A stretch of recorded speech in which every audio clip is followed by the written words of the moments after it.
Hey everybody, welcome to another episode of the Mile High Game Guys Board Gaming Podcast. I'm your host Adrian. I'm Zach. And I'm Jeff. And we're coming to you with yet another social distanced episode of Mile High Game Guys, sponsored by Gray Fox Games. Continuing to do the thing where we're not in the same room, and it's still weird. It's been like a month, and it's still weird. And your room has grown hotter. Yeah. Yes.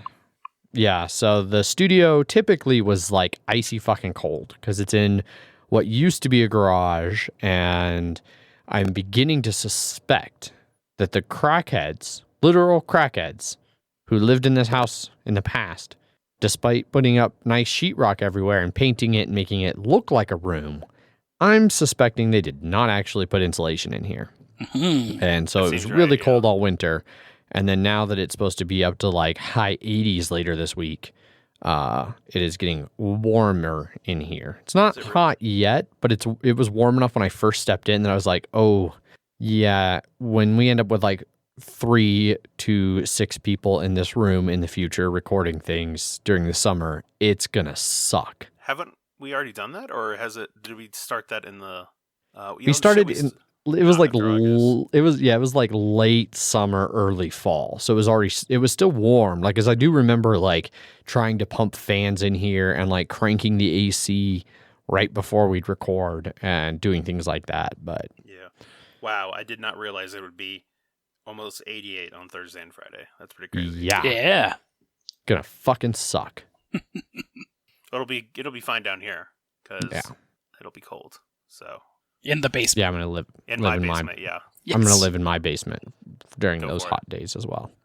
But anyway, let's go to our normal new format where we talk about board games first. There's not going to be a lot because I fell into a video game wormhole for the entire last week, and I did not play any board games, digital or otherwise. So I have no board games to talk about. Zach and Jeff have some digital ones that they will talk about, however. So we'll start it off with you, Jeff, because you've got a laundry list of them. So what have you been playing? So I have been playing around with Tabletop Simulator. I haven't played really... I've played one full game on there, but I have messed around with A Feast for Odin, which has a really good version on Tabletop Simulator with some custom-made stuff. Expansion? Yeah, it has the expansion, it has the promos, and it has some fan-made stuff in there that you can add. It adds a map of the United States, because, Vikings discovered North America.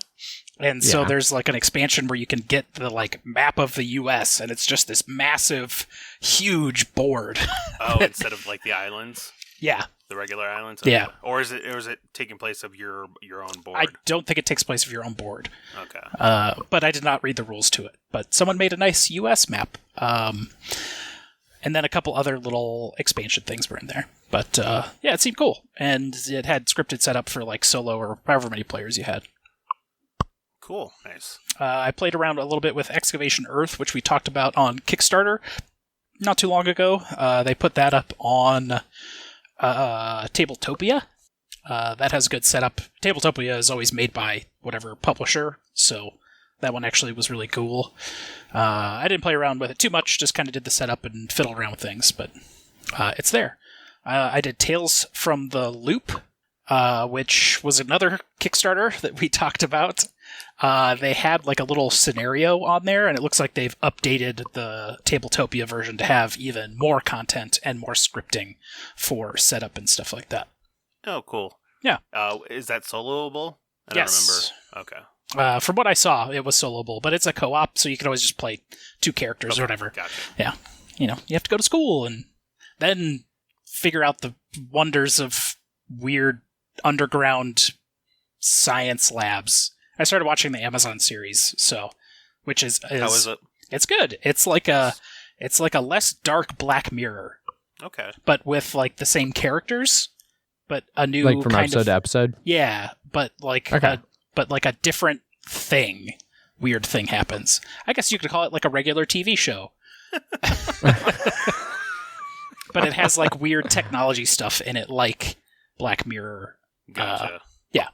But I played through a full game of Terraforming Mars solo, which was the first time I ever played solo Terraforming Mars. I did so on Tabletop Simulator. Even though I own the game on tablet, I may as well it seems like it does a better job of it than the actual app. Yeah, it does. So solo is a little different. I'm not. I think Adrian, you've played a solo Terraforming Mars before, haven't you? Yes. And I've played it too. Okay. On the app, Okay. So. Yeah, because I've played it on Steam and on a table solo. Gotcha. So you have 2 cities that you put out. That's based on the value of the top 2 cards, and you count down from the top or then count up from the bottom. I had a 9 and a 41. So the cities are actually pretty close to each other. And then you put greenery around the city clockwise based on the 3rd and 4th card that you draw and then discard. But where these were, they were up against the edge of the map, and that little bit of ocean in the top right. So there was actually only 3 spots that the city could even put its greenery. And then you just play Terraforming Mars by yourself. You have an invisible, endless steel supply, neutral partner. So if any card ever requires you to steal anything or take anything token-wise, you just can. You don't have to have any, like ants. I had a big microbe engine going in my game, but ants could always steal anyone's, or the neutral player's endless supply of microbes, so I didn't have to steal off myself. Yes. I got sabotage in my first hand. I was able to just be like, well, I got a bunch of titanium now, I guess. Turn 1. Did pretty well. I scored 101 points. I terraformed Mars, so I didn't lose. Because the main thing is there's a time limit. You've got a certain amount of generations to actually... Yeah. And then you start at 14 money, not 20. Yes. Yeah. But everything else scores the same.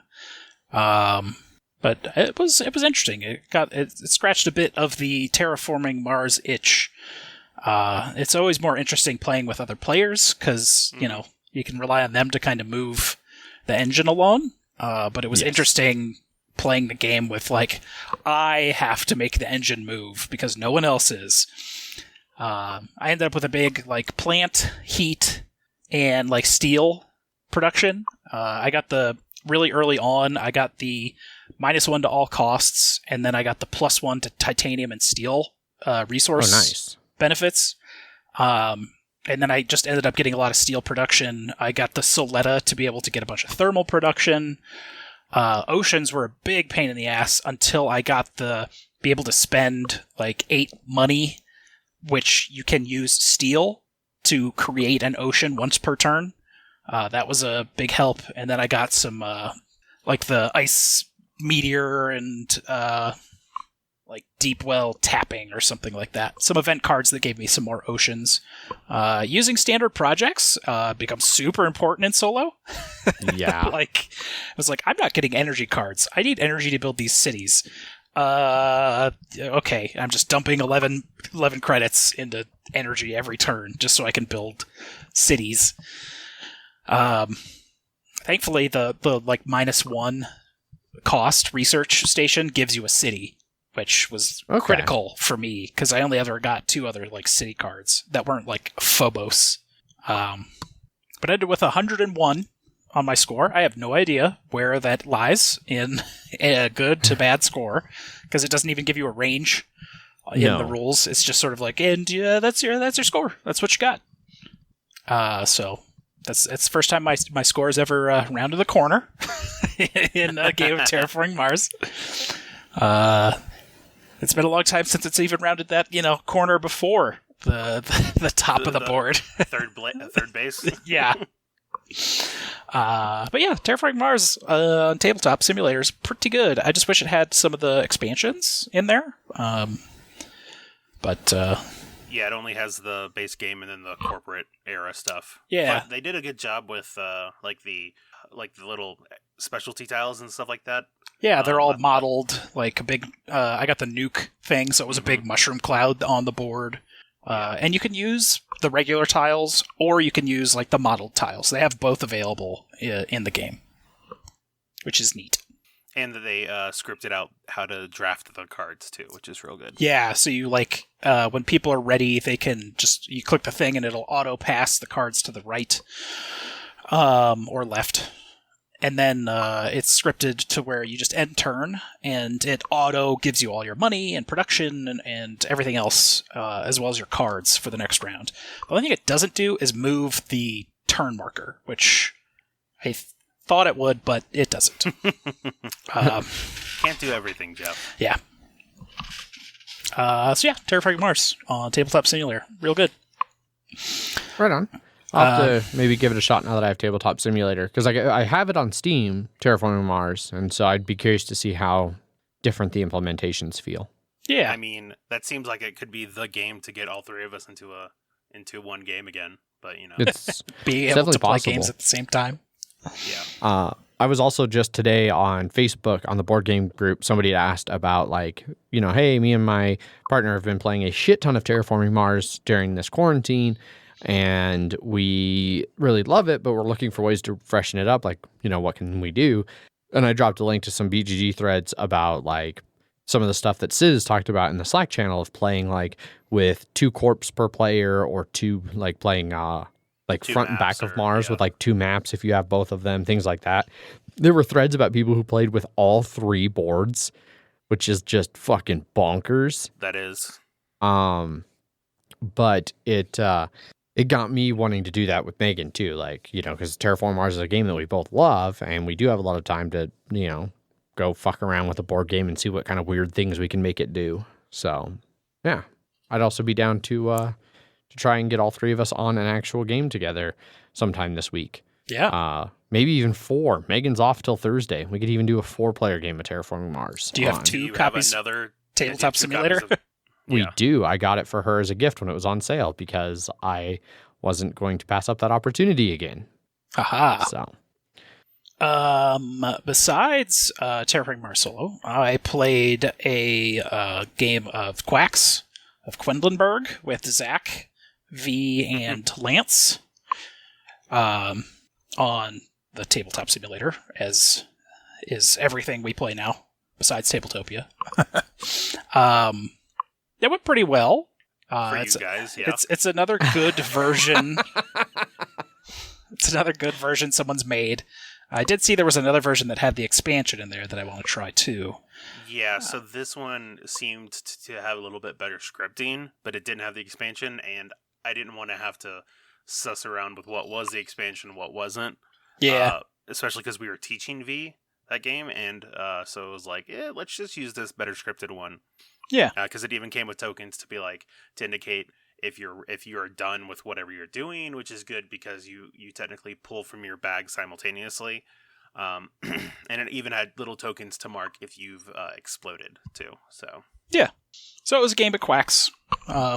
We pulled chits out of bags and put them on our boards and used those to buy more chits. And then Lance won, and I got a pretty close second. Yeah, and then V got a good third, and then I was also playing. I want to say Lance got 67, 65. You got 61. Mm-hmm. V got 52 or 53, and I got 37. So yeah. Lance went real hard on the bottom row stuff. Mm-hmm. Where you use your rubies to go along that tracker along the bottom to get rubies and points and things. I haven't seen anyone ever really go do that. I was drawing my 3 real early, my 3 white cap or whatever it's called. That I just kept having to use that little potion to throw it back in because I was like, I'm not doing this again. I had it 2 games in a row where it was that 3 kept coming out. Yeah. First thing. It was really annoying. Mm-hmm. No, I took an early lead in that game, and your guys' extra rat tails let you buy a lot of extra stuff. The rat tail catch-up mechanic is always interesting in that game. No, it makes me think about possibly if that happens again, of just like purposely busting, and so that you can then. Oh, I definitely busted on my first one because I was like, I don't care about victory points. I'm just going to get the extra money anyways. Yeah. Because whatever I draw, it's either going to be a 2 or a 3, and that's going to be worth the extra point or the extra buying power. Mm-hmm. I could see the exploding early is useful when you're only getting 0 to 2 victory points per round, because later on you're getting 13, 17. Exactly. Yeah. You can make up that deficit pretty easily. So yeah, Quacks still fun. After that, we played a game of Cabo on Tabletop Simulator. Mm-hmm. And it went about as well as it could for what seemed to everyone to be at least 4 or 5 drinks in. And trying to figure out the system of like, how do I draw cards without looking at them, or be able to draw them into my area and then flip them so I can look at them and then put them back without, or swapping cards without anyone else looking at them. Or for V, how do I grab just one card instead of the entire deck and put it in my hand? Yes, which happened multiple times. Yep. Zach pulled an early round 1 Cabo or round 2 Cabo. Round 2. Yeah. Round 2. And he got it on a 22. I had 20, and then I think the next person had 23 points. Yeah, which is good because I had fucked up, or I had a pretty high score the previous 2 rounds, and so that got me from last to first. But then I tried it again, and it did not work out the second time. So. Yeah, because you fucked up a swap and ended up with 5 cards in one of the rounds. Yeah. But I think I ended up winning that one. I think. Oh, I want to say so. Yeah. Yeah, I probably did. I looked at my copy of Cabo Deluxe the other day. It's still in my board game bag. I had to move my board game bag. Don't you just mean your 2 copies of Cabo? 3. Really, I mean, it's really 3 copies of Cabo now. I didn't know if you had your regular Cabo in your bag. I think it's still in there. Oh, jeez.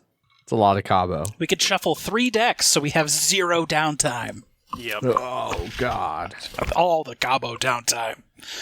Yes. I do so much downtime. I do like the backs of the Cabo Deluxe decks better than the old one. Sure. And I did like that Cabo on Tabletop Simulator, it auto-oriented the cards, so you couldn't have any that were upside down or anything like that. Ah, cool. Yeah. And then I played some Blood Bowl, but we'll get to that later. Right on.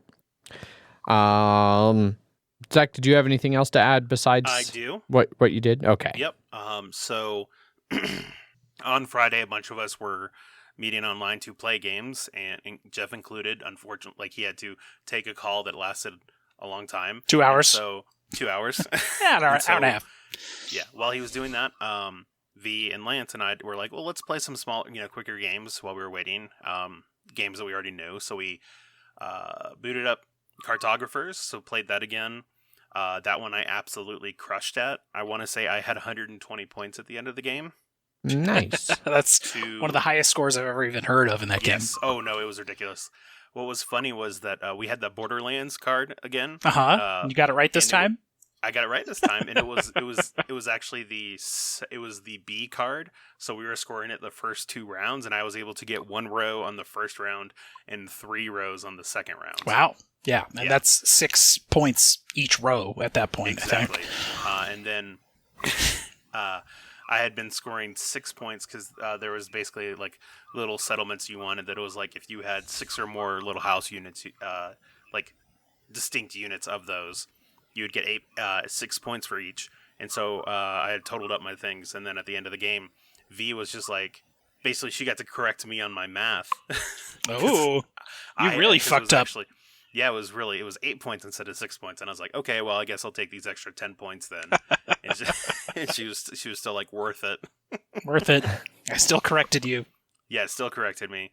And then after that, we played Azul, and that one really well. Because there's a couple different versions that I found on Tabletop Simulator, and the first one I found was very not great for its like its scripting and stuff like that. And so I was just like we tried to set up the first round, and I was like, you know what, let me go see if there's one that has it already done, because you have to deal a bunch of tiles out, and that's like a big hassle if you have to do it manually on the computer. But I was able to find another one that scripted everything perfectly. Like, it even had trash. When you would get rid of tiles, you would put them in a trash can next to you, and then when the bag was empty, it would automatically pull from those trash bags. Neat. Yeah. And that one, had a lot of good moments of taking shit to fuck over people. V was able to deny me basically 15 points in the game by taking it was one of the turquoise little tiles at the very last round that'll let me fulfill or to finish my third row, I think. Mm-hmm. Or no, it wasn't the third row, but it was a all turquoise. I would have been able to do that, and I would have gotten more points for when I scored it. But I still barely won on that one. I think it was fairly close. I want to say I had 72 to like 67 and 68. Okay. But it's still a fun game. They have all three of the azuls on there, so I wouldn't mind trying those. At the Summer Pavilion one, and then the stained glass as well. Yeah. So I wouldn't mind trying those at some point. But yeah, that was basically the only other games that I played. I didn't play any games while we were recording last week, so. Well, thank you for that. Yeah. Right on. So we can move over into some banter, which I will start with. The reason I have not played any board games is because I was complaining last week about needing a good space sim type game, and I decided to do like 2 hours of Elite Dangerous, and then decide if I wanted to keep it or not, so I could refund it in that 2 hour window, or just keep playing it. And I have like 80 hours in the last week. Like, it's not quite that bad, but I got a lot. I don't know how many hours I'm at, but it's a lot. I've been playing it a lot. It has, though, at times been frustrating, because like I knew getting into it that, like, they brag that it's a 1-to-1 scale of the galaxy. But they have like 3 different levels of like travel speed. Like, you've got like normal, like, oh, you're near a station, so you fly around with your thrusters, or like, oh, you're, in a little combat area, and so you fly around with your thrusters. And then you jump to like, your warp speed for inside a solar system. And then you have like super, super fucking warp speed to jump from like solar system to solar system.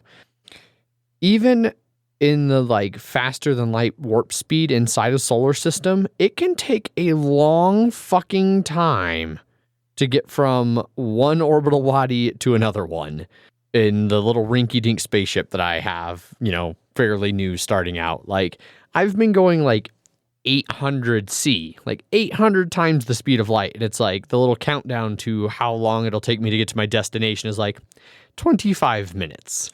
It's like, what the fuck, man? That's real time? Yeah.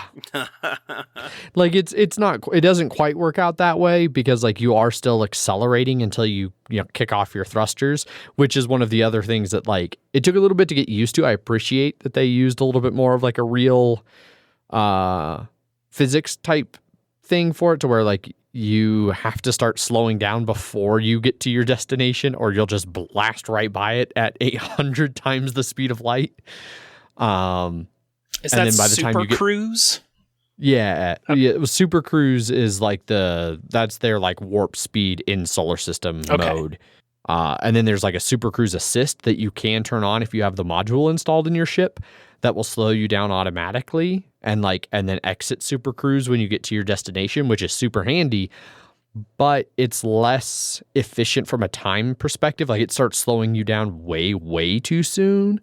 So it'll take even longer if you use the Super Cruise Assist than if you just sit there and make sure you're back in your seat, 20 minutes later when you arrive, which I forgot to do one time and just plowed into a sun. So, but it's been fun. I can already tell my playing of it will taper off a bit, just because it is, and I knew this going in, a lot of people, talked about this. It can be very, very grindy. especially like where I'm in this weird spot. You know, I got in and I've made a few million credits and I've been able to, you know, buy a better ship and upgrade the shit out of it. But then like to get up to some of the high tier ships that I really want, they're like tens, if not hundreds of millions of credits. And so you have to like start grinding either mining or exploration to really rack up money to afford those bigger ships. And then you just keep, then once you have the bigger ships, you just mine or explore more efficiently. So my playing will... Fun fact, at maximum super cruise, which is 2,001 times the speed of light, it would take you 4 hours, 22 minutes, and 51 seconds to travel 1 light year in Elite Dangerous. Yeah, that sounds about right. And then I don't know. I don't think you can try. I don't think even at max, you know, super cruise, I don't think you can travel outside of solar systems to other solar systems. I don't know. But maybe. I mean, I guess it does until you jump to like the super warp. It seems it like does show you greater can. than an hour of travel time. Maybe you can. I mean, the screenshot here says super cruised to another system. So maybe they found 2 systems that were vaguely close to each other. Yeah, because like some of the ones that I've ran into that are the most obnoxious to travel are like weird binary star systems, where it's like when you warp into the system, it warps you to star A, and you really needed to be over at star B, and it's like, oh my fucking lord. And I have not figured out a way to target like star B when I warp in initially, you know, so there might be a way. I keep learning new things about like how to do things in this game. So, I also routinely smack other ships when I'm leaving space stations and get fined for it because I'm like, I'm not going to wait for the auto launch. That takes too long. I got shit to do. And that shit is hitting other spaceships. That shit is hitting other spaceships, 100%. Yeah. So maybe. I've been playing some Elite Dangerous. Cool.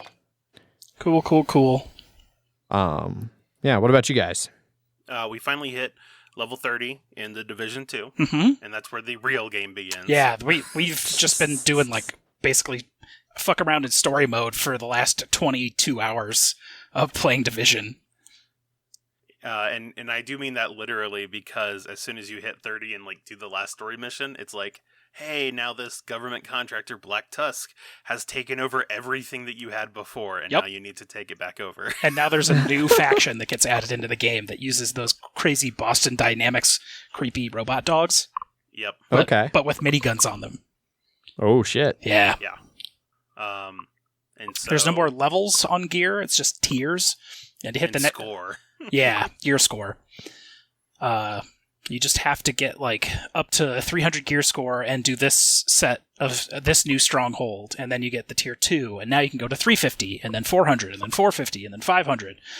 500 I think is the max, and we need to get to that before we can start the New York content, I think. Jesus. Yeah. But each stronghold is a new tier, so it's not like you're doing the entire map each tier. It's just you're doing the like 4. There's now 4 strongholds instead of 3, and each stronghold is a new tier. Yep. So we're gonna do that, and every tier things get harder, and things are starting to get a little more bullet spongy now. and a couple more of them are showing up to join their friends. Yeah, because I think there's only so many bad guys they can put on screen. So they just have to make them tougher to make it more challenging. Okay. Yeah. Yeah. And at the very least, they do a better job of it than they did in the original division. For sure. Because for them, they were bullet spongy because they were like bosses and stuff, but they look just the same as you do now. Just like North Face gear and stuff like that. I mean, that's all I can see when I think of the original division. But this one, like a lot of them have armor, and then like once you finally destroy the armor, then you can start like doing direct damage to them. Yeah, they look like those big juggernauts in Call of Duty, or those like bomb-proof suits from what was that movie? Yeah. Yeah, Hurt Locker. Yeah, Hurt Locker. Yeah, very Hurt Lockery. Yeah, One thing that's nice though is that once we reach level 30, then we can actually do specializations, and so we get like special weapons we can use, Like an explosive crossbow. an explosive crossbow, a grenade launcher, or a Barrett 50 cal rifle. Like a super high tech Barrett 50 cal. Yes, yeah. The whole goddamn world of this thing. the other 3 specializations do have guns on them as well. You just have to research them or something No, like that? you get them. It just doesn't have it on that front thing, but then they also have research tiers. I have no idea what that is. So yeah. Division 2, still going. It's pretty okay still. Yep. It came out like March last year, so it's been out a little over a year now. Yeah, that seems about right. Yeah. It's never been a better time to have paid $3 for the Division 2. Very true. I convinced my friend to buy it when it was $10, and I was like, that's still a good deal for it. Yeah, there's a good amount of content in there for just what it is now. Yeah. We still have to go back into the dark zones. Those are part of the world tiers now. Like we're in the tier 1 dark zone now. That's where all the good shit is. But it's also kind of like a PvPvE area. Yeah. You just don't want to stumble across like a group of people that are like, you know what, fuck everybody except for us. So yeah, because they will murder us, I'm sure. They will murder us hardcore. Because they know what the meta is, because they've been playing this game for a year. Yeah, because we got access to like gear customization things. It's like, oh, you can get rid of, or you can like disenchant your gear to get certain things, and then re-enchant it to the other ones. And I'm like, I don't know what a lot of these numbers mean, so I'm just not going to pay attention to it. So we'll see how that goes. From what I read, it's just look at the number, get the number to the highest it can go, even if the stats aren't as good, because that's what gets you the next tier. So yeah, Division 2. It's been played a bit. Okay. I picked up Alien Isolation today. It's like Alien Day or something. Nice. And I'd never played it, and I always heard good things. And then they had it on sale for like $1. Okay. Nice. Or less on Steam.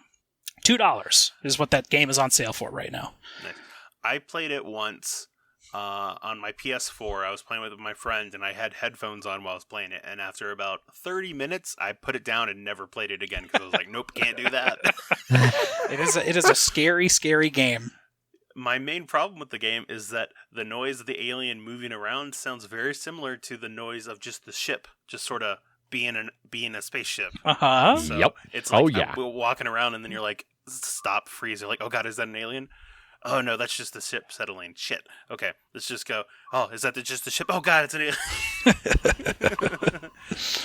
Yeah. So I wanna give Alien Isolation a try. About it, so yeah. I might actually have to do that because I got it a while back on Xbox Live Gold. It was one of the Xbox Live Gold games you could get for free. So I have it for free on my Xbox and have for a while. But I should I might have to get that on Steam, and that might have to be the game that I stream on our channel because it'll be better to watch me get freaked the fuck out with headphones on playing that game. If you have the Xbox Game Pass, it is also available for free on there right now. Oh, well, then there you go. Yeah. I just have to install that on this computer up here. Yes. And I don't know if it's the Steam version, but basically you can play that game in VR. And I heard someone do that, and I was like, nope, no, I am good. Nope. No, thank you. Hard pass. Yeah. Gonna be a hard pass. Yeah. No, that or Resident Evil 7. I was like, no, I don't want to play any scary games with VR. No, thank you. No. No, I just watched Alien the other night. Nice. Great it's movie. really good. And Megan was half paying attention to it, and she's like, it occurs to me, I don't know if I've ever actually seen this, sat down and watched it. It's like, well, we're probably going to have to do that later this week when we're off, because I will watch it again.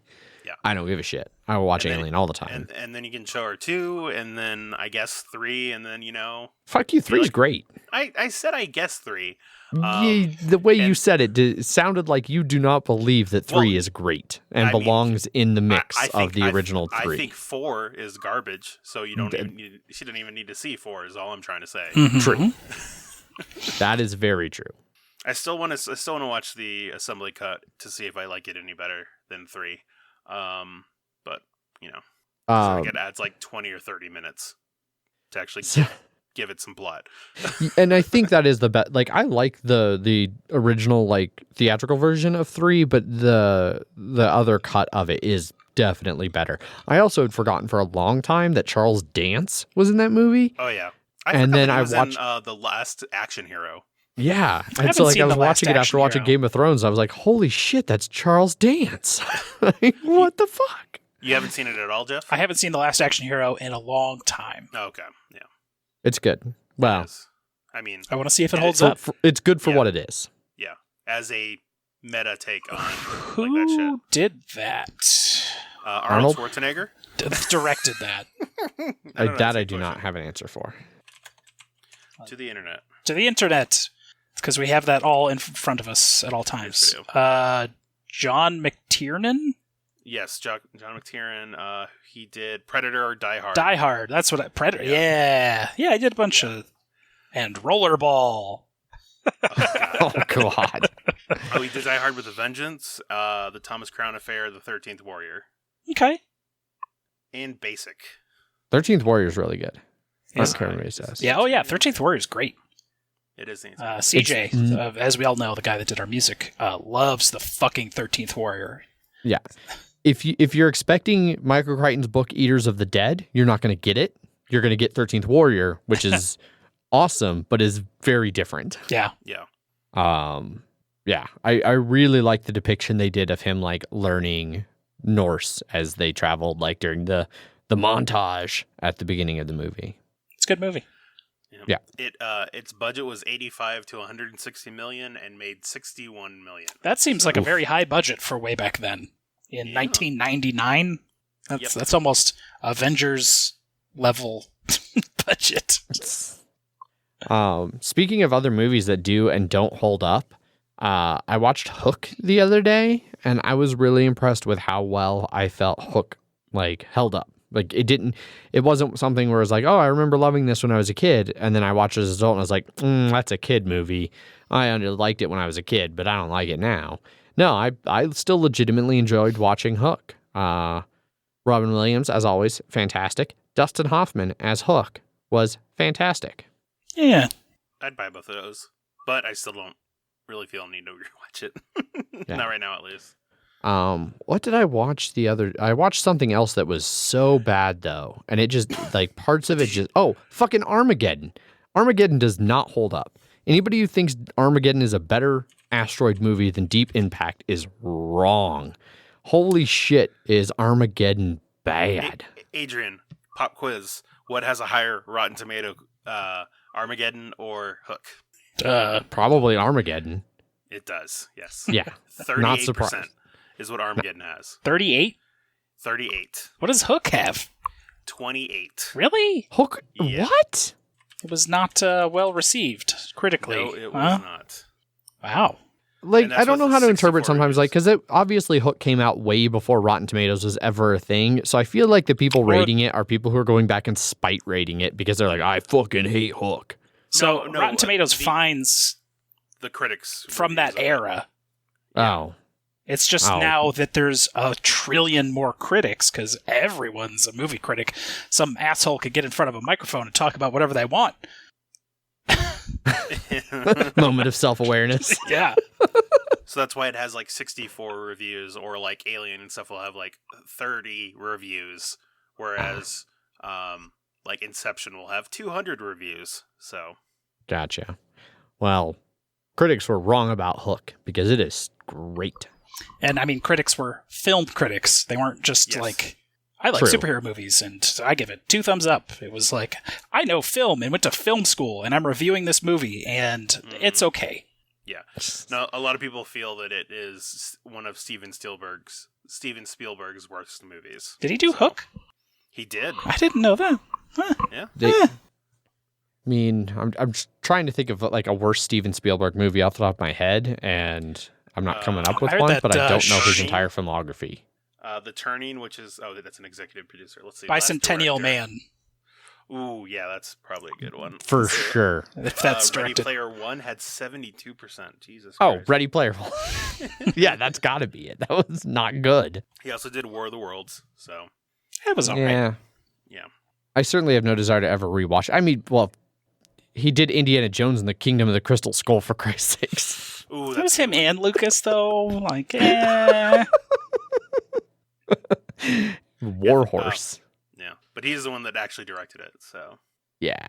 I went with director. I was looking at his director list here. Anyway. That's movies. That's movies. That's movies. I've been watching a lot of movies. Yeah, I've been meaning to rewatch.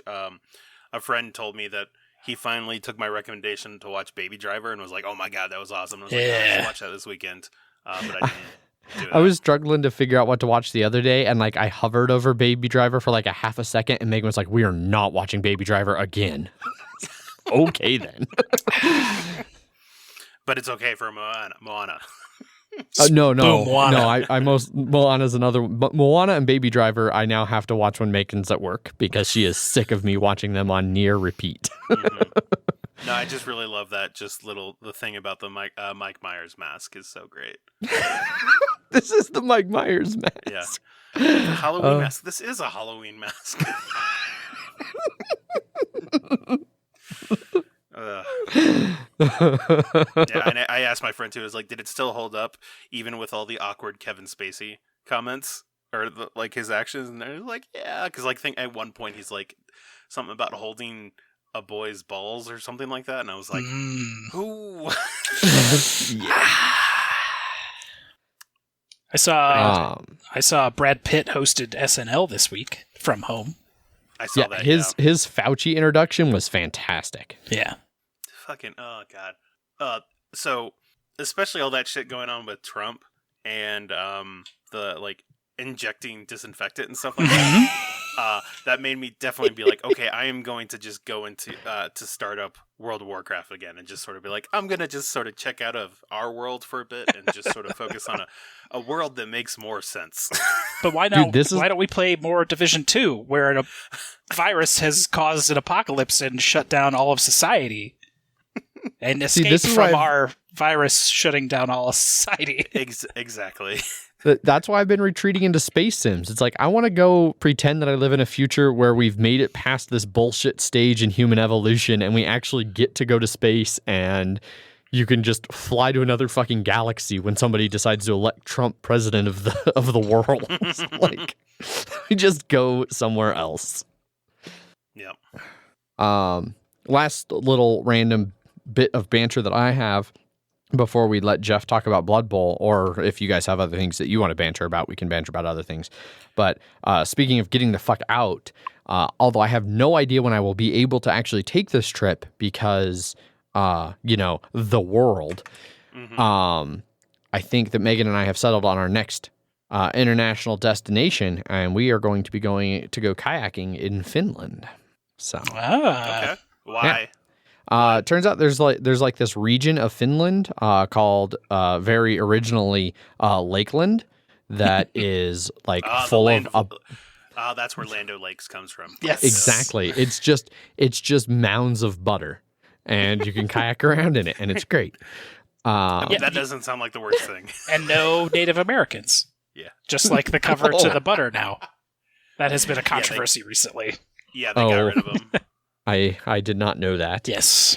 Which is for the best, and then obviously people being stupid people are like, but why? Yeah. Oh, people. Yeah. But yeah, so there's a whole bunch of like interconnected like lakes and rivers and things over there that are really like apparently pretty great for like flat water kayaking around and camping.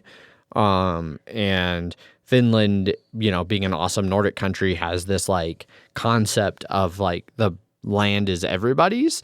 And so they're really like, you can really kind of go and camp and everything everywhere as long as you're not a dick and don't trash things. And like, they've got like campsites and stuff.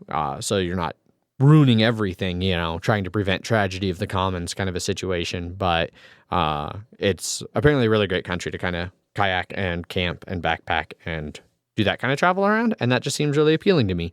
We just did Japan most recently, which was like all city and tech and future and lots of people and things like that. Yeah. And then so going the opposite direction and going like, we're going to take an international trip where we get the fuck away from everyone. Seems pretty cool. And also apparently on kind of the other side of Finland, the Finnish archipelago is apparently one of the has like the most islands of any archipelago on Earth, according to Finland's tourism website. So, and you can also do a lot of kayaking out there too, and camp on islands and stuff. To me. Yeah, yeah. No country has ever bragged about being best at something that they were decidedly not best at. It's never. That's not like America's modus operandi or anything. Exactly. Hey guys, our lack of healthcare is the best healthcare system in the world. Don't know if you knew that, but fun fact. Yeah, so that's what I've got for banter. I don't know when I'll be able to go to Finland because I don't know, when our world will resume some sense of normalcy to where I'll be able to travel internationally again. But when I can, I think Finland is where I will be going. Neat. I think it's time for Jeff now. All right, Jeff. Bloody minute us up. So I played one game of Blood Bowl. We started the new season on the Kill League on Fumble. I think the Blood Bowl 2 League is about halfway done with its 6 or 8 teams. We've gone through 10 teams, an entire 9 rounds in Fumble so far. And round 1 is already done, except for one game. But I played Tom and his Norse. He was in the last season and been a long-term Blood Bowl player. The less said about this game, the better. It is the worst I have ever been diced in my entire Blood Bowl career. It started out okay. I got fame, and then I got a high kick. The kick was all the way at my end zone. I was able to park a ghoul right underneath it, and boom, caught it in the end zone. And I was able to march right back up. I hit 3 of his Norse with armor 7. I think I stunned one and did nothing to one and knocked down another one. And that was basically it for my blocks for the rest of the game. Because he then came up in turn 1 with a KO and a badly hurt. Tried to get the ball onto his half. He got the ball out. I failed a 3+ reroll pickup. Then I failed another 3+ reroll dodge. He got a casualty. I failed a 4+ reroll dodge to pick up the ball. Then he got another casualty. Then I had to get another 4+ reroll to pick up the ball, which I failed. And then he got a KO. And then I failed another 3+ reroll dodge. Jesus Christ. Yeah, I had 5 turnovers with 3+ and 4+ rerolls, which are 1 in 9 or 75% chance probabilities, and they just were not happening. And then he got 5 of my guys off the field, so it was 6 on 11, and he was just smashing me into the ground. Thankfully, he didn't really do much damage, and then he was able to score on his 8.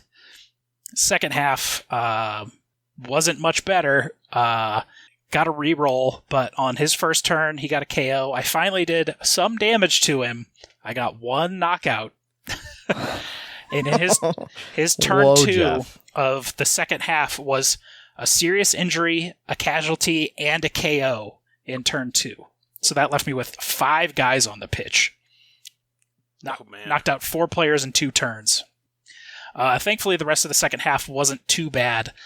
Until one of my ghouls failed his dodge on a reroll and minus moved himself, which was thankfully the only serious injury I took in this game.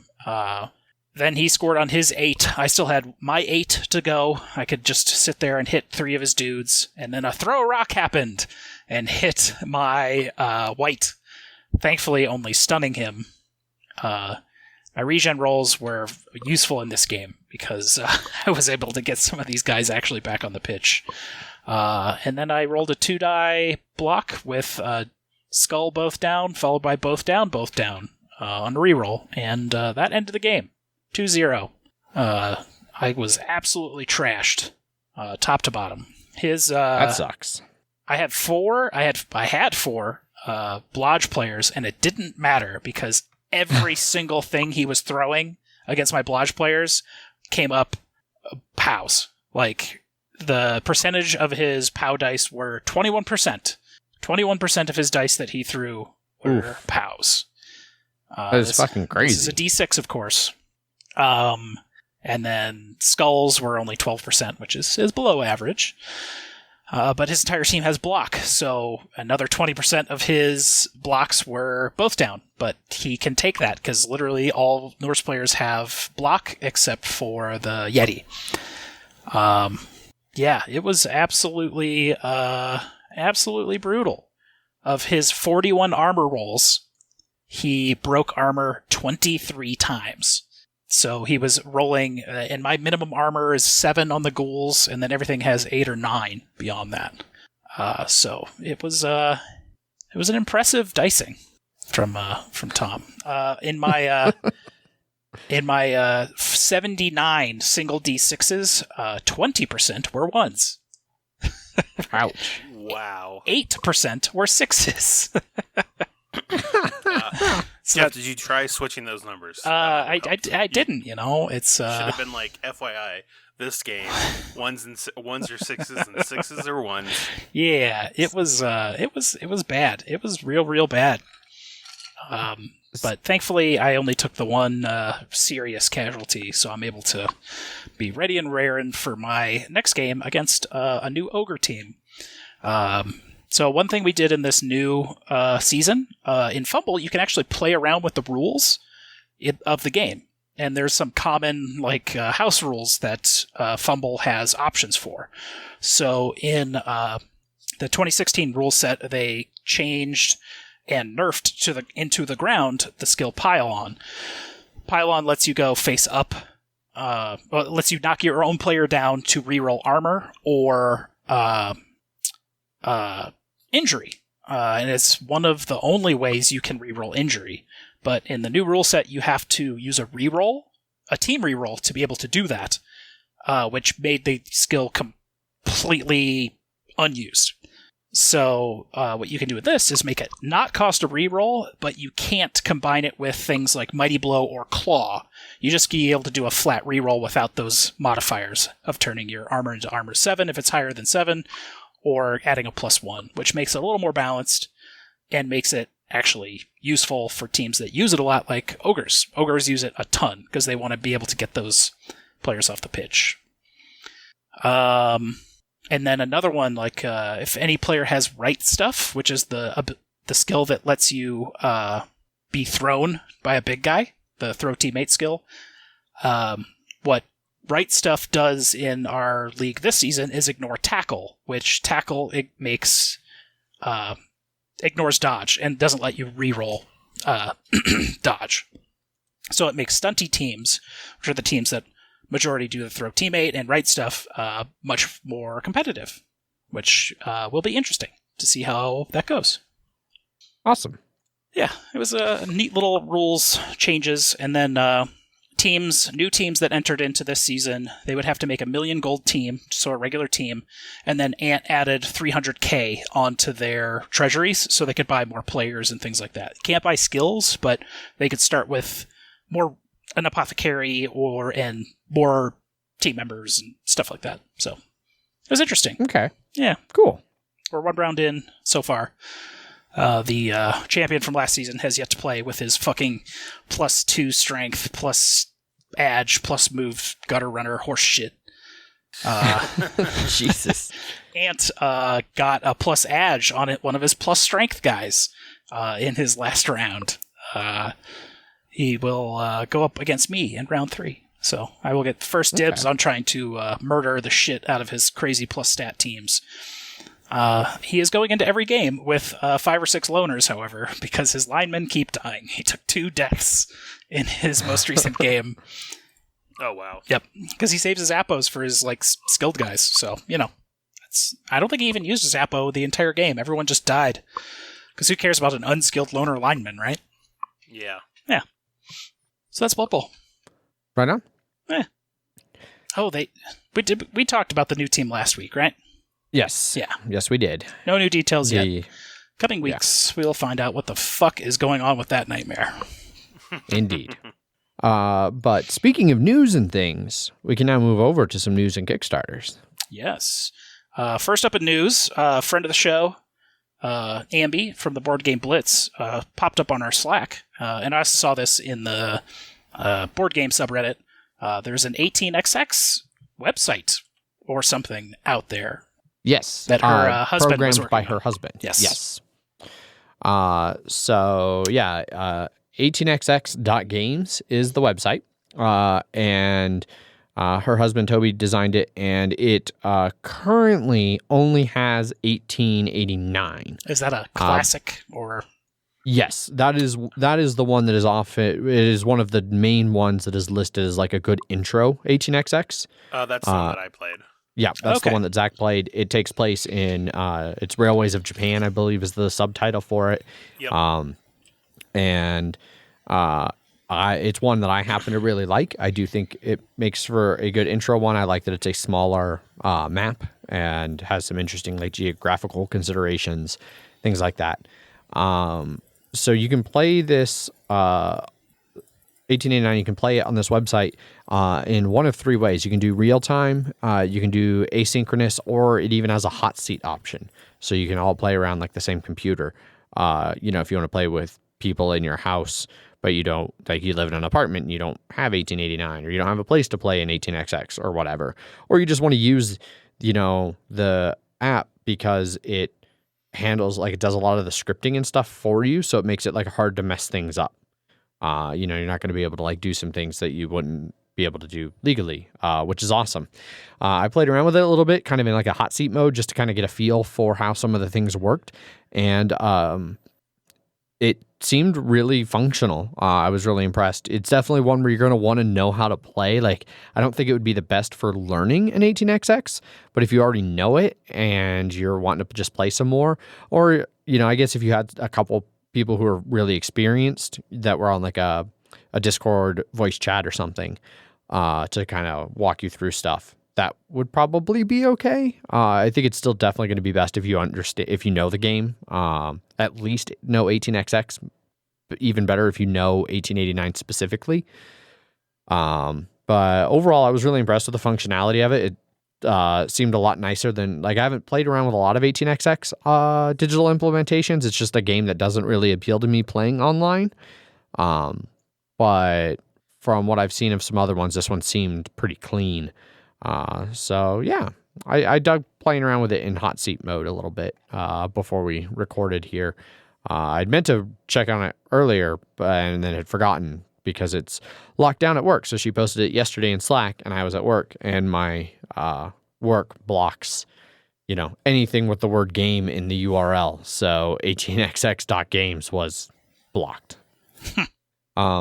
Supposedly in the future, there are plans, Toby has plans to add other 18xx's to the system and program them in, but he's not giving any kind of a timeline on it or anything like that. It's very much a labor of love. So, he's just kind of doing it as he has free time and interest in working on it.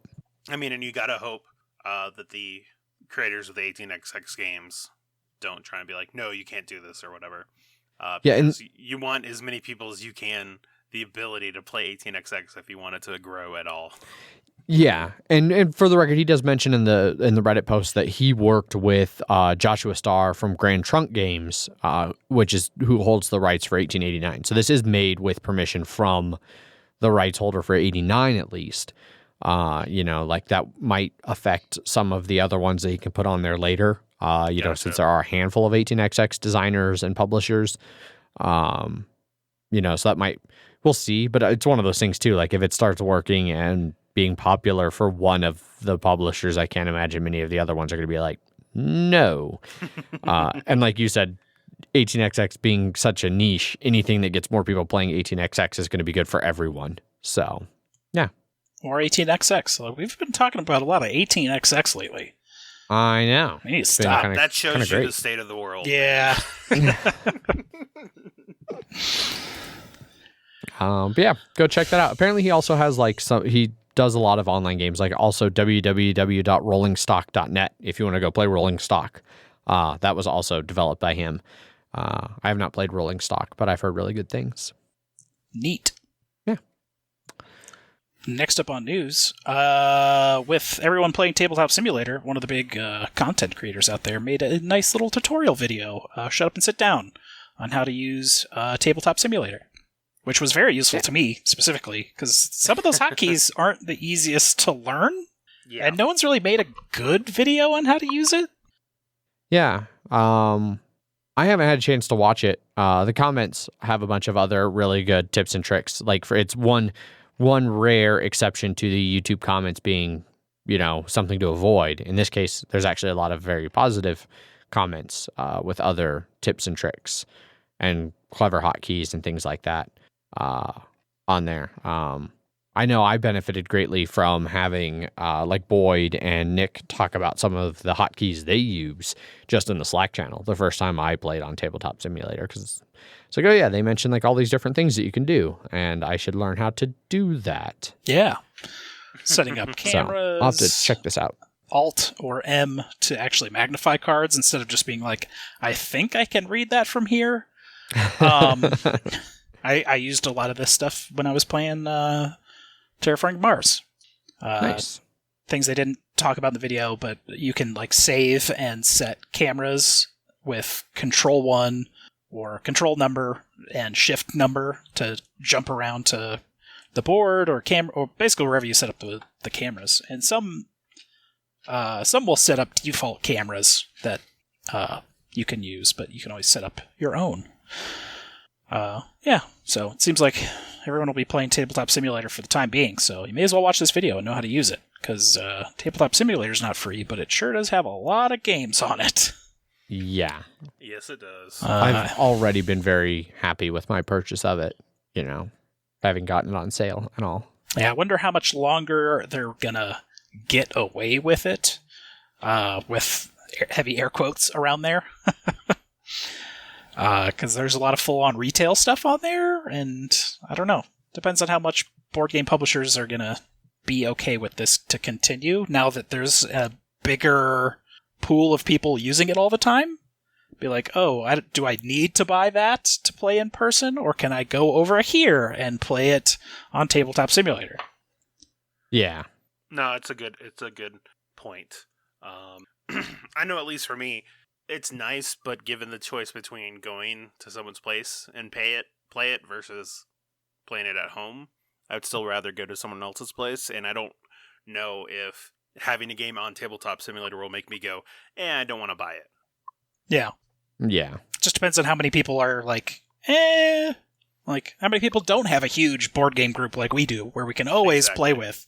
That will just be like, do I need to spend $90 on this or I can play it online? Because board games are getting more and more expensive. Like, certainly not getting any cheaper. Speaking of which, my Hero Realms Kickstarter should be here any day. Nice. Go check out the Shut Up, Sit Down Tabletop Simulator video if you are curious. It's been one of the best ones I've seen. Sort of teach you the ropes on how to use its not great interface. Yeah. That's it for news, which we go on to Kickstarter. First up on Kickstarter this week, Clinic is back with a COVID-19 co-op expansion Kickstarter. It is very well funded, $67,000 of its $541 goal. I would assume that it was just because he wanted to have this thing succeed. Yes. Just under 1,500 backers, a month left to pledge this one. Its most popular pledge being the Vaccine Pledge, which gets you the Clinic Deluxe Edition for about $18. This one ships for $4 to $30. Should also mention that there is a massive donation fund system to help people out with this Kickstarter. Basically, it's they will donate €10 from their own pockets, or from this fund setup, for everything that people buy from this game. Yep. Or from this campaign on this game. So up to $15,000. Yep. Which they're very close to getting at 1,121 backers on just the vaccine right now. Yeah. So for those of you who don't know, he goes into a little bit of detail here, but Albin Viard, who designed Clinic, His wife is a nurse, and so that was a lot of his inspiration to originally make Clinic, which in the base game, you're competing to design the best clinic that brings patients in, treats them, you hire doctors and nurses, and you build like all aspects of your hospital to try and be as efficient and good of a hospital as possible. Well, he was starting to feel strange, considering this just, kickstarted last year and succeeded and was shipping to people, and now people were sitting at home thematically like trying to fight different diseases and also compete against each other and everything. And he just kind of, he says here that he felt weird about it and he wanted to do a little bit more. And so he designed this new cooperative variant that they named after the COVID-19 pandemic, where everybody's going to be working together to try and research a cure and treat patients as they come through. And then in addition to that, they're doing the donation thing where the 10 euros to the Pasteur Institute and the Salk Institute for Biological Studies are going to be the two places that are getting that money. So the main things that this co-op variant adds, so you're going to still play basically the same game, but everybody's working together and making decisions together. They added some changes where now doctors, nurses, and orderlies can all actually get infected throughout. So as the game goes on, you might have access to less and less staff.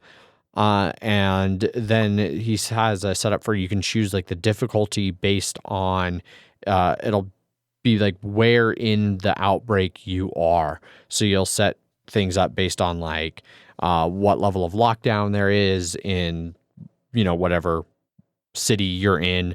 And a couple, the degree of the contagion, like how contagious the virus actually is in your game. And so based on that, you'll set a difficulty, and that will influence how often patients arrive and how it spreads inside your hospital. But otherwise, everybody's working together, making all the same decisions from the base game, like who to hire, what things to build, where to invest, things like that, and trying to save as many people as possible. Yeah, it's got a couple interesting rules to like for your like expenses. So if your employees are in quarantine, you must still pay your employees that are in quarantine. Alban Viard's a French designer, so in civilized countries, there's mandatory sick leave where you still have to pay people when they're sick. And then how you win the game is slightly different. If the total number of patients who survived is greater than the total number of patients of all the deceased, you win. If the total is the same or all deceased total is greater, then you lose. Yeah. And then there's like if you win, you can evaluate like popularity points to see which player did the best. So there is still kind of like a little, I co-opt the best at the very end. Yeah. And there will be a single player mode, of course, to it. It's just kind of, seems like he's put in quite a bit of effort into like this little co-op version, like a little 2-page rule sheet to make it a pretty different game. And good on him for doing this to, raise some money. So. Yeah, $15,000 is not, it's not walking around money. Yeah, no, it's a good amount. I think it's been really interesting to see a couple different board game people do this and kind of be like, hey, we realize our games kind of vaguely touch on this, and so we're going to use this as an opportunity to raise some money and try and do something good with our games. Yeah, we'll probably throw it in news when some more details get announced, but there was that new version of Pandemic Hot Zone North America that Matt Leacock had to come out and say, like, hey, we've been doing this for like 18 months. Sorry, more details soon. So, yeah. One other thing I do really like, and I hadn't remembered from some of his previous Kickstarters, but one other thing that Alban Viard and his AV Studios, his publishing house, they have a whole section here at the bottom of their Kickstarters too, where they go over like the things the steps they take, like to make sure that their board games are ethically, environmentally as sustainable as possible. They use a manufacturer that has a certain level of sustainable certifications. He has all his things made in Europe to reduce massive shipping CO2 emissions and things, having it shipped to and from China and things like that. So, yeah. Lots of good things from AV Studios. They are also donating more money depending on if you're a higher pledge tier. So, if you get the higher pledge tier, they could be donating upward of $100 per pledge. Also, this Kickstarter does have the full clinic on there for $125 if you missed out on the full-on deluxe version, because you do need that to be able to play this. Yes. There's still 200-ish left at the time of this recording, but there is still available on their website too, because the game is out, so you can always just buy it. Yeah. I think I might jump in on that $125 full pledge, because I had wanted to get Clinic back when it was on Kickstarter last year, but that was in my times when I was still unemployed, when it was actually on Kickstarter, or I had just gotten my job and hadn't really rebuilt my finances. I don't remember the specifics, but now I have money again, and so I think I'm going to get it. I like money. I do like money. Yeah, money's pretty good. It's nice. But anyhow, that's Clinic. Moving on. Next up on Kickstarter, we have Canvas. This one is very well funded. $244,000 of its $14,000 goal. Almost 5,500 backers. 3 weeks left to go on this one, where you can get its most popular pledge of $49 for the complete bundle, which does not include its $7 to $12 average shipping, with the high end being $25 to the rare Earth locations. Yeah. So Canvas is a spatial puzzle game that's taking the card crafting? Card craft, yeah. Like the card crafting style mechanic from a Mystic Vale, or what was that Custom Heroes. Yeah, that I really didn't like. And Edge of Darkness. Yeah. So it's taking that mechanic and putting it into kind of a spatial puzzle game. So there's a bunch of transparent cards that are going to slide in. Yeah, that are going to slide into some sleeves. And so basically, you have a set of background cards that will go in your sleeve initially, and then there's going to be a tableau laid out, like a market of the other transparent cards, and you're going to buy them, place them into your sleeve, and try and make a scene using the background and 3 of the other cards that will try and score based on whatever that round's scoring cards are. There's going to be scoring cards that kind of give you an idea of what ribbons they're looking for. And it's not by round, it's by painting you complete. Those are the 4 scoring cards you'll have for the game. Yes. Sorry if I was not clear on that. But yeah, and you ultimately, you earn ribbons based on how well you match up to those cards, and then at the end of the game, whoever has the most ribbons is a winner. Yeah. So how you buy the cards, it has that little system of you can buy the left card for free, you can buy the second card if you put one of your inspiration tokens down. I don't know what that's called. Yeah, I don't know. It's almost like a Mancala, but not quite. So if the further along you go, the more you have to spend. And then when you take a card, you get all of the tokens on it. Yep. So if everybody keeps skipping that first card, it's going to pile up those inspiration tokens until somebody takes it, and now they have a bunch of inspiration that they can now use to get more advanced cards. Yeah, and the inspiration is only used for just skipping cards. So it's not like a currency. Well, it's not like points, I guess. Yeah. Somewhat fun. I wouldn't be surprised if there's an end game thing, or maybe. From what I saw in the video, it didn't look like it, because you're just scoring those ribbons off of your different symbols that are at the bottom. There's 5 different things at the bottom that have different they mean texture or color or pattern, etc. And that's what's the scorecards for that you're trying to make your paintings look like.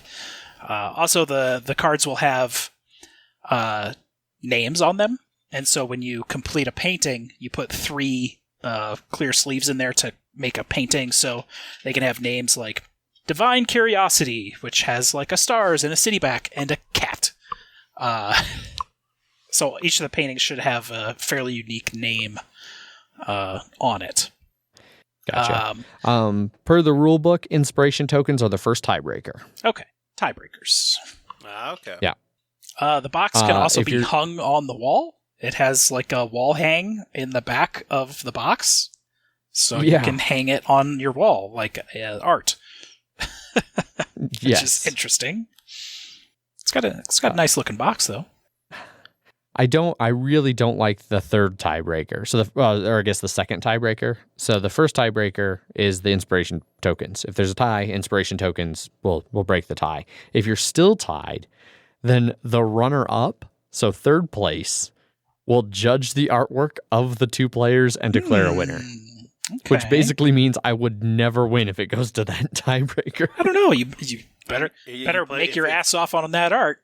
Yeah, and if it was you and Paul for first or second, that's going to be a tough choice. Yeah, we would actually have to use our brains. Or you'd flip a coin. Yeah. But it seems like just a sort of neat little card crafting game. Yep. For not all that expensive. No, and the art on it is pretty nice. Like I could see actually making some kind of cool little artscapes, and I think this is a clever use of the card crafting kind of system, like stacking different types of, things on it to make a piece of art, different elements to make like a painting kind of a thing. Is an interesting use of that. So yeah, because the complete bundle comes with those like wooden easels, and it comes with wood inspiration tokens, a mini expansion, and then the base game. But I mean, the base game itself is only $28, which is because the easels, I mean, they seem about as useful as easels did in Gallerist. I mean, 3 of the easels actually served a vague purpose in Gallerist. Yeah, for like the end game paintings. Yeah, but like you could also just lay them flat like everything else in the game. Like a monster. Yeah. And I don't think we went over it, but the game ends when all players have 3 completed paintings. So that means someone could complete their paintings before other people, and they just kind of keep going until they have their 3. Yeah. So that's Canvas. Go check it out. Yeah, it looks neat, and it's $28. I mean, just do it. Spend that money. Yeah. It's also on you can Tabletop. Tell Jeff has a job again. Yeah.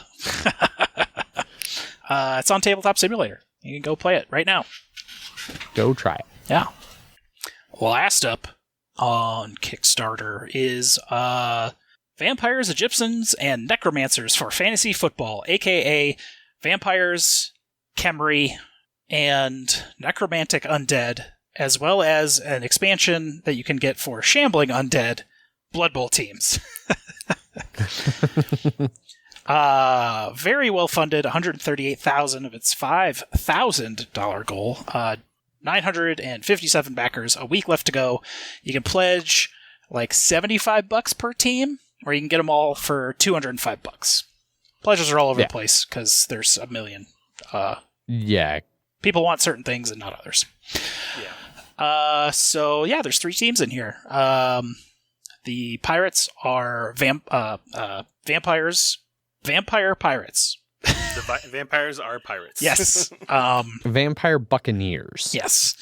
So vampires are one of the worst teams in Blood Bowl, outside of stunty teams. I really hope they get some sort of love sooner or later. I'm playing them in the Blood Bowl 2 League right now. They are very tactically interesting because you have to know, because every single vampire, they have one of the best stat lines in the game: move 6, strength 4, Ag 4, armor 8, and they come with Hypnotic Gaze, where they make an Ag roll and it makes someone bonehead. But they need a 2+, or they have to end their turn next to a thrall and roll on the casualty table, or they run off the pitch into the reserves box. So to go eat somebody in the crowd. Exactly. These minis look awesome, and it makes you really want to play a Vamp team, but they're just not that good. But these are probably some of the best Vamp models you could get out there. Next up, the Sons of Anubis, aka the Khemri team. They're like Egyptian undead. They have 4 big guys, 4 mummies. They don't have like a bonehead or really stupid or anything like that. And they're all like strength 5, so there's like you have 4 big guys. But if they ever take a casualty roll for any reason, they take 2 casualty rolls, and you take both of them. They also have an extremely low agility.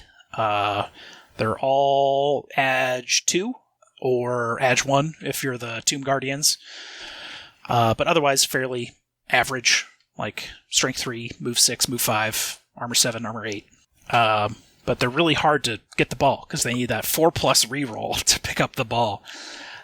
These Khemri look, I don't know, just kind of like every other Khemri team I've really seen, actually. They have an Egyptian theme to them.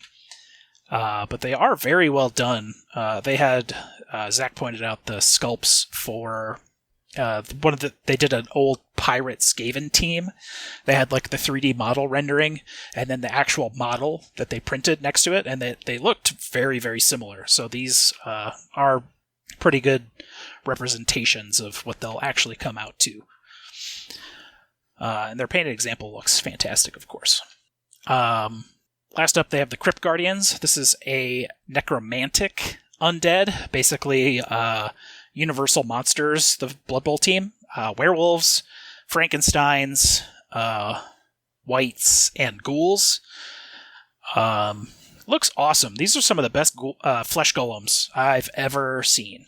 It makes them actually look like big guys. They're only strength 4, but these make them actually look better than they probably should, but they still look good. The werewolves look good. The ghouls and wights distinctive enough, and then the zombies all have a bit of a pirate theme to them with their hooked hands and their tri-corner hats. You do lose a bit of the pirate theme with the werewolves, I think. There is a bunch of add-ons and just an absolute ton of like free minis you get with these when you order these teams. There's a really cool like weapon vampire lord that you got for free if you ordered within the first 48 hours, I think. Yeah. Some big zombies, some more skeleton pirates, because a lot of these undead teams can do skeletons or zombies on their teams. Some sirens, which used to be the white positional, I think, way back in the day. Some different ghoul positions. They do have an undead pack that adds generic mummies and skeletons, so you can play Shambling Undead, which is the team that I'm currently playing in the Fumble League.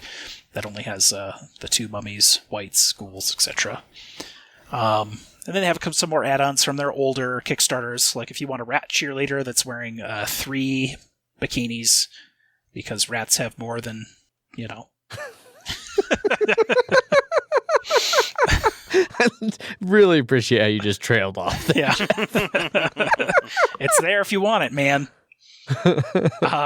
Rat Apothecaries, some of their Skaven like promos and stuff. Of course, the Undead Chainsaw, Blade. If you want Blade, you can get Blade. He's in this. The Vampire Hunter that is Blade. Vampire Star Player, Mummy Star Player, which is Ramtut. And I don't know the Vamp Star Player. Von Karsten / something. I mean, they're all... Count Luther von Drakenborg. Strength 5. He's pretty good. Werewolf Star Player, so it's just basically going down the list of Star Players, yeah. And then just a bunch of team markers that all have the themes of the Vamps, the Egyptian, the Necromance, tokens, coaches. You get the coaches for free if you order the team. The cheerleaders are interesting. The cheerleader skeletons are all, doing the Egyptian dance thing. Yeah. Steve Martin did that, I think, that song. Yes. Yeah. And then, your various wizards and Igors and your Undertaker vamp for when your vampires inevitably start murdering your thralls. You can put them right into that little coffin. If I wanted to play these teams, I would definitely be ordering this. It's sort of hard because vamps suck, literally and figuratively. Yeah. The undead team is interesting, and then the Khemri team, but I haven't had a lot of want to play Khemri. They do have 4 big guys, which is awesome, but so do ogres, because they have like 6. The necromantic undead team would be my most interested, but $75 for a Blood Bowl team. At least you actually get all 16 minis when you buy a team for $75. When you buy a Games Workshop box for $35 and you need 2 boxes to be able to get all the positionals on your team, that also sucks. So yeah, Blood Bowl minis. Yay! Yeah. Yeah, they got a little thing down at the very, very, very, very, very bottom where they show the 3D render versus the casting. Yeah. And looks good. Close enough. And that's it for Kickstarter. That is indeed all of the Kickstarters. Moving right on to some listener feedback. We actually have listener feedback. Woo. So, starting off with some emails. Emails at milehighgameguys.com. This one comes from V. Hi, Mile High Game Guys. I hope you are staying safe and well during these fun and interesting times. I'm getting caught up with the podcast again. 650 hours of true crime later. That's a lot of true crime. Yeah, that was one of the reasons why she stopped listening for a while, is because she was just like, but can you guys add more murder to your podcast? And I'm like, I mean, we'll try, but... I tried with Blood Bowl. I mean, Blood Bowl is the most murder that can happen. I am finally current with all the great murder podcasts I discovered. Quarantine is the best. Happily, that means I am enjoying listening to friends talk about games and other life events before we were confined to our homesteads. It feels a little like having company. Thank you for continuing to record episodes remotely. It creates the illusion of normality. Game on. That's what we're going for. V. Yeah. Yes, the illusions. Illusions, Michael. I mean, we can't offer anything concrete, but, No. Exactly. And even our illusions are like the bare minimum of illusion that you can get. It's a very thin veneer of normality. Yep. And that's emails at milehighgameguys.com. Yep. So that email is it for our direct listener feedback. If you would like to get a hold of us, you can do so in one of many different ways. You can also send us emails like V did. Emails at milehighgameguys.com. You can find us over on Twitter, where I tweet under at MHGameGuys. I am Zach_MHGG. And I am Jeff_MHGG. We have our Instagram account, Instagram.com/MileHighGameGuys, aka /MHGameGuys, aka at MHGameGuys.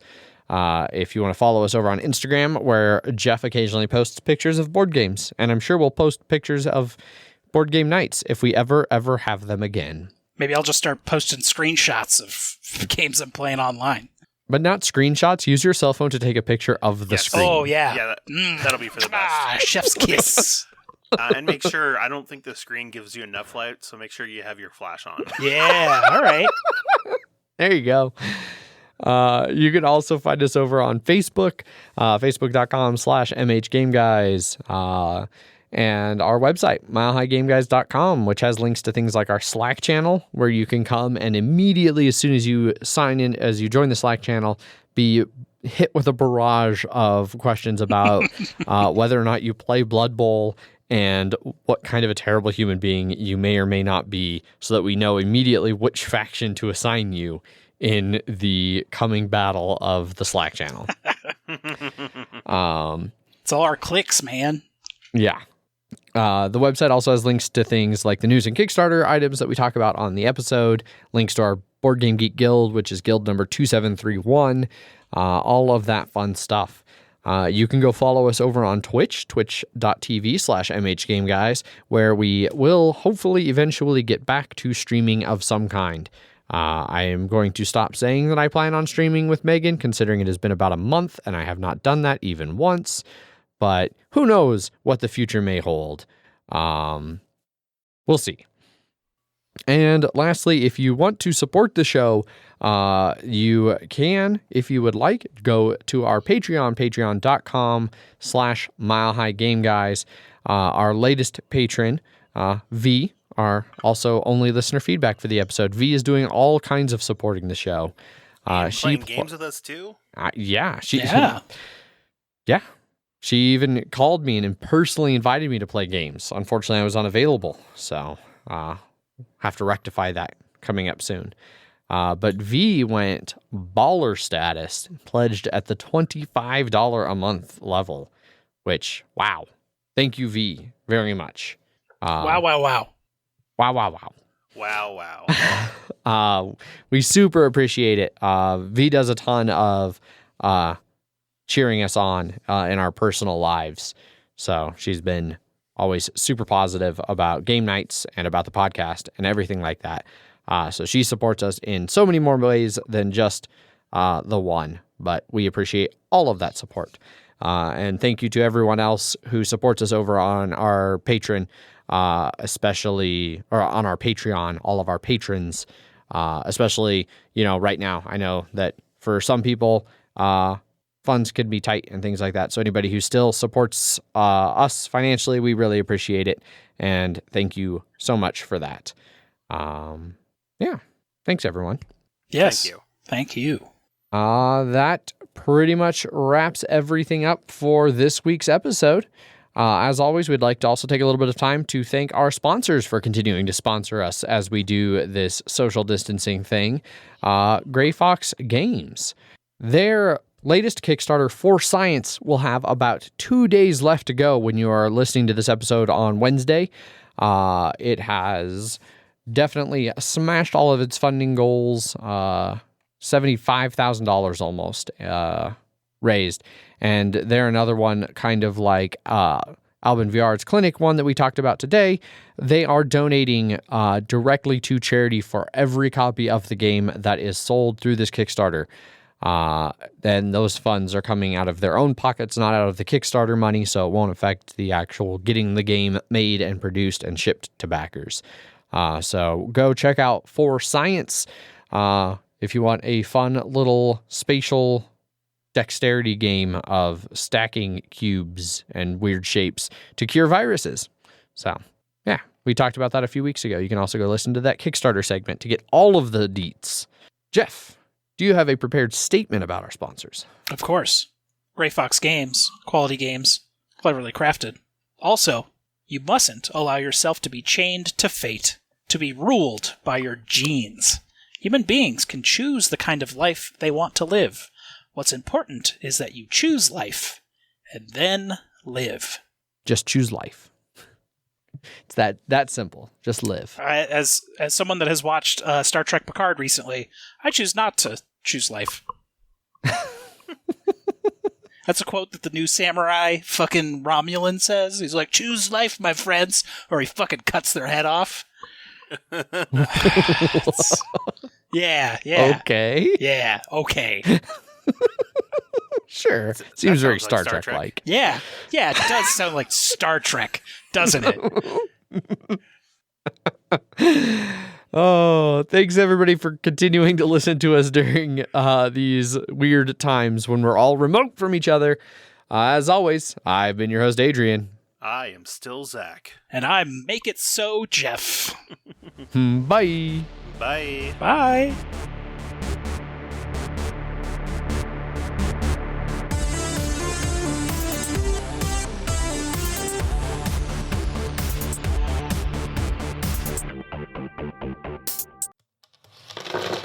Punchboard Media, where we all bring something to the table. Pull up a chair at punchboardmedia.com.